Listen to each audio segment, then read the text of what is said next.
बार फिर से मोदी जी का डंका बजा और फिर से तमाम घोटालेबाज के ऊपर मोदी जी की नजरें टिक गई है और मोदी जी की सीबीआई और ईडी लगातार फिर से घोटालेबाज के ऊपर एक्शन दिखानी शुरू कर दी है। जैसा कि आपको पता है कि दिल्ली में शराब घोटाले को लेकर के मनीष सिसोदिया और संजय सिंह आज भी जेल के अंदर है। इधर बिहार में भी घोटालेबाज की प्रक्रियाएं लगातार चल रही है। लगातार सीबीआई और ईडी लगातार समन पर समन भेज रहे हैं और 27 तारीख को लालू प्रसाद को भी बुलाया गया है, जैसा कि आपको पता है। और 27 तारीख को लैंड फॉर जॉब स्कीम के मामले में लालू प्रसाद की पूछताछ होगी। इसी बीच शराब घोटाले में दिल्ली के पूर्व उप मुख्यमंत्री मनीष सिसोदिया और राज्यसभा सांसद संजय सिंह जेल की हवा खा रहे हैं और मनी लॉन्ड्रिंग को लेकर के आम जनता पार्टी के एक अन्य पूर्व मंत्री सत्येंद्र जैन पहले से जेल में है।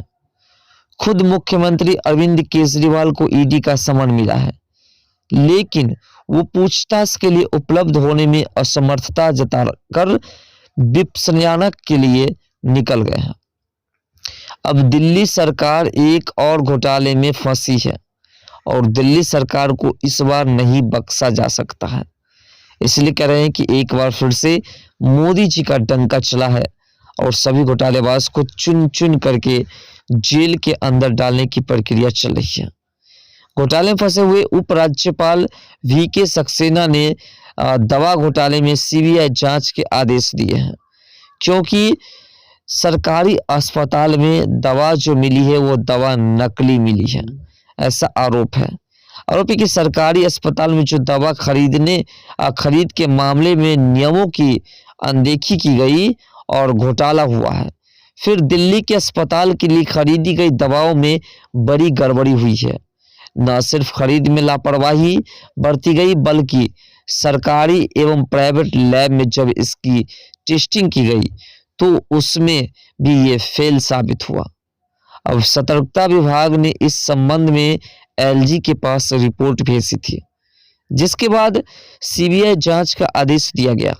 ये दवाएं तय मापदंड पर खरीदी नहीं, मतलब क्या कि जो इसका रेट है उस रेट पर नहीं खरीदा गया और उसको ऐसे समय और इस हिसाब से खरीदा गया जिससे कि ये साबित किया जा सके कि ये दवाएं ओरिजिनल है। तो इसमें भी घोटाला हुआ है, क्योंकि इस पे प्रिंट है 100 रुपये और 200 में भी खरीदा गया है। तो इसीलिए उपराज्यपाल विजय कुमार सक्सेना ने मुख्य सचिव नरेश कुमार को भी पत्र लिखकर जांच करने के लिए कहा है।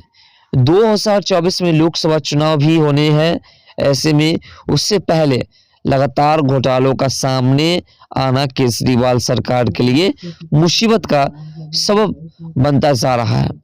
उधर 19 जनवरी तक मनीष सिसोदिया और 10 जनवरी तक संजय सिंह की हिरासत की अवधि अदालत ने बढ़ा दी है।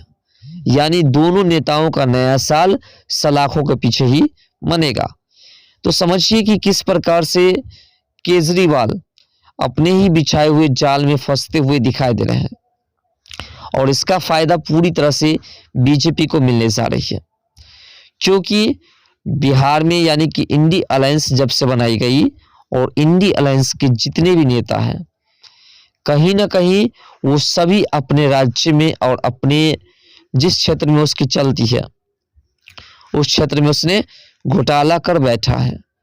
और यही कारण है कि उन लोगों को 2024 के लोकसभा चुनाव से पहले मुश्किलों का सामना करना पड़ेगा, क्योंकि मोदी जी ने कह दिया है कि 2024 के लोकसभा चुनाव से पहले सभी घोटालेबाज को जेल के अंदर डाल देना है।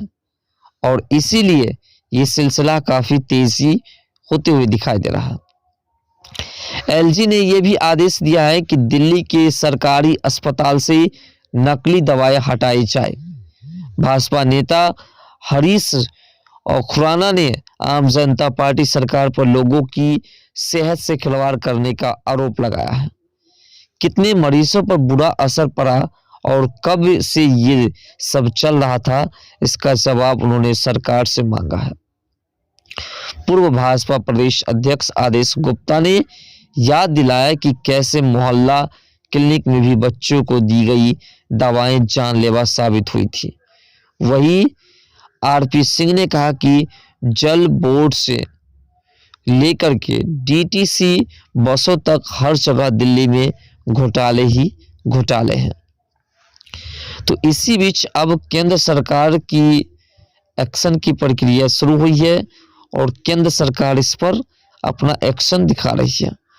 केंद्र सरकार लगातार इस पर अब जो है एक्शन में है कि जितने भी घोटालेबाज है उस घोटालेबाज को किसी भी तरीके से बख्शा नहीं जाना चाहिए, क्योंकि घोटाले कर के इन लोगों ने जनता के तमाम टैक्स पैसे को बर्बाद कर दिया है। तो इसीलिए अब केजरीवाल की बारी है। अरविंद केजरीवाल भी इस केस में शामिल है और अरविंद केजरीवाल को नोटिस भेजा गया है और उससे पूछताछ के लिए सीबीआई और ईडी द्वारा बुलाया गया है। इससे पहले भी अरविंद केजरीवाल को समन भेजा गया, लेकिन अरविंद केजरीवाल किसी भी तरीके से बच करके निकलने की कोशिश में लगे हुए हैं। लेकिन अब आखिरी मौका है अरविंद केजरीवाल जी को। अगर उन्हें समन के बाद भी उपस्थिति नहीं होती उनकी, तो फिर अरविंद केजरीवाल को सीबीआई द्वारा गिरफ्तार कर लिया जाएगा।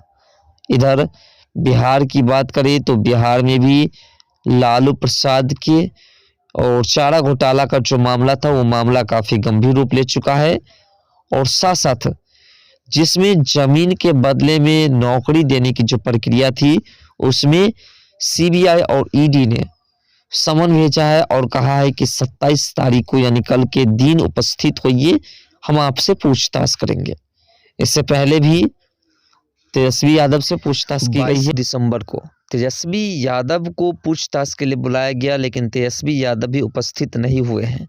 उसके बाद लालू प्रसाद को 27 तारीख को पूछताछ के लिए बुलाया गया है और अगर लालू प्रसाद 27 तारीख को उपस्थित नहीं होते हैं सीबीआई और ईडी के दफ्तर में पूछताछ के लिए, तो उसके बाद कार्रवाई की प्रक्रिया और जोर पकड़ लेगी और बहुत जल्द इन दोनों बाप बेटे को गिरफ्तार कर लिया जाएगा।